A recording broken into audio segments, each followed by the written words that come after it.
Flushing Meadow-Corona Park, because I know you're involved in that. I believe a big portion of the park is in the district.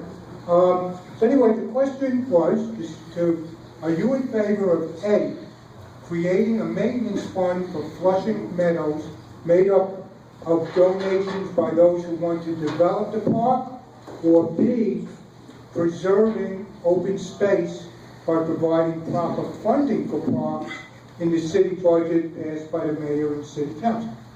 Well, you know, to make Queens a destination, you have to improve on Queens' quality of life. And you have to ensure that parks are included. Now, I believe that, with all due respect to City Hall has not been responsive on parks, with parks. For years, they should have invested appropriate dollars to invest in parks, including Flushing Meadow Park. And we can't expect that all of a sudden City Hall is going to wake up tomorrow and say, oh, now we're going to invest in Flushing Meadow Park, because it's been an issue.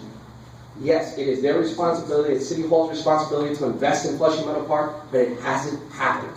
So, if there are organizations, this is where I come back to responsible economic development. If there are organizations that are willing to invest in creating a maintenance fund, then we have to take a look at that. We have to take a look at organizations that are willing to invest in a park and make up for what City Hall has not done over the last few years, so that if it's a good project, if it's something that's going to be beneficial to the park, then that is the route that we can look at and we can take, as long as they create a maintenance fund. And that's something that I believe that could be sat down and we can negotiate.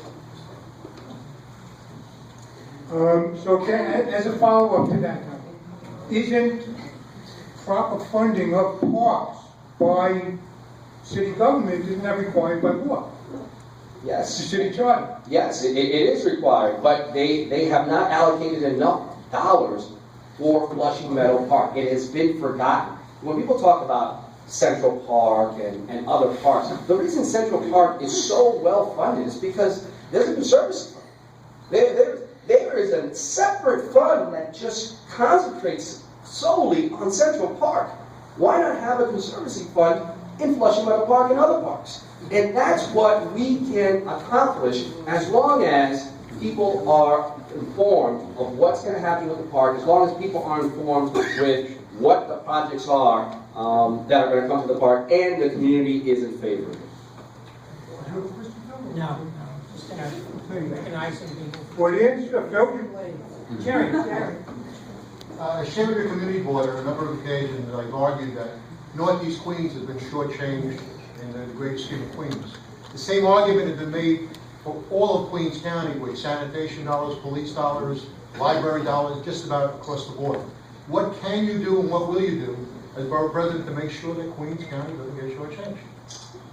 Well, that's a great question, because the power and the strength of the borough president is about bringing legislators together.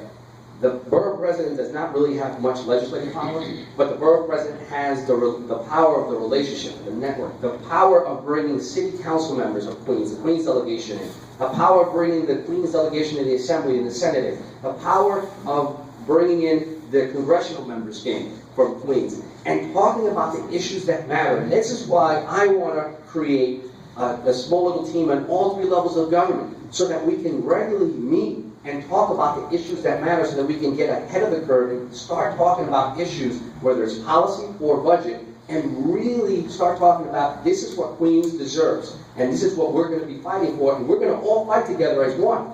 Queens delegation for the city council, we're going to push for this. This is our ask. On the state level, this is our ask. On the federal level, this is going to be our ask. And we're prepared with a game plan, so it's not just everyone doing their own individual thing and then saying, well, I got what I got, hope you got what you're getting. It's not about that. It's about working together. And I think that's the power of an aggressive borough president.